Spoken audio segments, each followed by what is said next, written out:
Fernandão, você deu um passeio aí pela Escócia aí.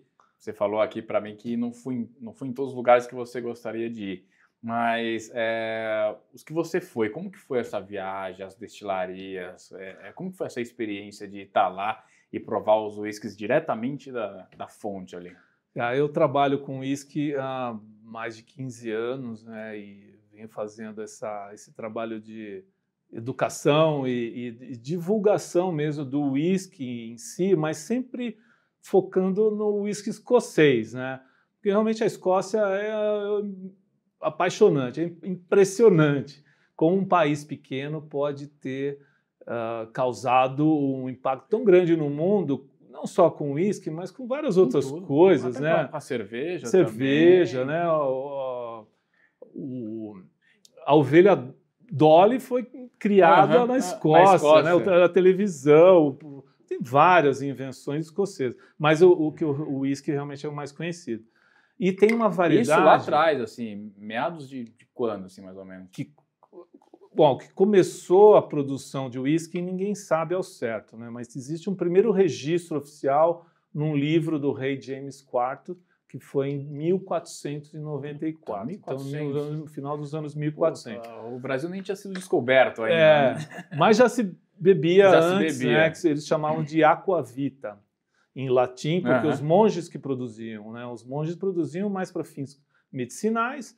E aí, lógico, eles começaram a descobrir os efeitos colaterais ali da bebida. E aí começaram a usar, mas começou a melhorar mesmo a qualidade depois nos anos 1800.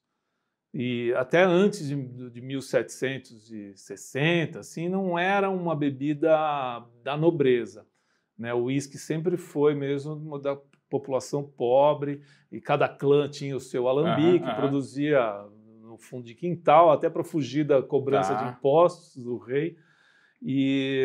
Mas o Robert Burns, que é um poeta, o maior poeta escocês, ele escreveu um poema falando de uísque, e a partir dali que as pessoas começaram a despertar atenção para o mundo do uísque, porque ele era um influenciador da época, né? Não tinha... Tinha vários seguidores. Tinha vários seguidores, mas era só que pessoal, era seguidores mesmo, né? Não tinha Instagram, né? Facebook, essas coisas. Então, era mesmo recitava à noite no bar, e as pessoas ouviam, até que chegou aos ouvidos do rei, da nobreza. Mas essa bebida... Porque na época eles bebiam vinho do Porto, vinho francês, né? Vinho mais suave. Eles também tinham um paladar meio infantil, né? Para não entrar no amargo ali.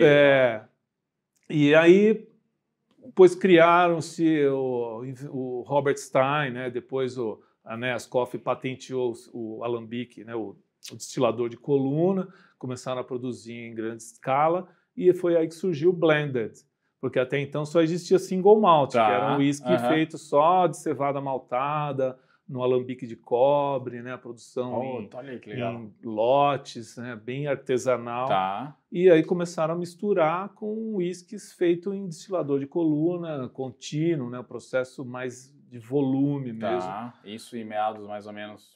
Isso no final dos anos 1800 já. E aí coincidiu também com uma praga na Europa, né? A filoxera, que é um pulgão, ouvi falar disso aí já. Devastou com os vinhedos da França, principalmente. E aí acabou dando a atenção maior. Pô, a gente precisa beber alguma coisa, né? Não tinha vinho, não tinha conhaque, né? Não tinha vinho do Porto, nada à base de uva.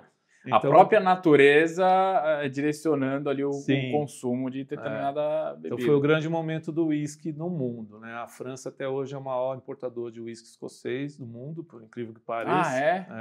Isso eu não sabia. O mercado asiático é bem forte também. E o Brasil, depois da pandemia, com esse aumento do consumo, está em quarto lugar em importação de uísque escocês. Antes da pandemia, você não sabe mais ou menos em qual. Ele ficava sempre em nono, perdia para a Venezuela, por exemplo. Mas então aumentou bastante. Aumentou bastante, sim.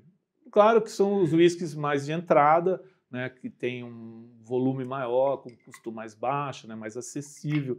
Mas também vieram muitas single malts. E mais acesso, a gente começou a ter mais acesso aqui também a outras marcas. Coisa que a gente não tinha há uns anos atrás.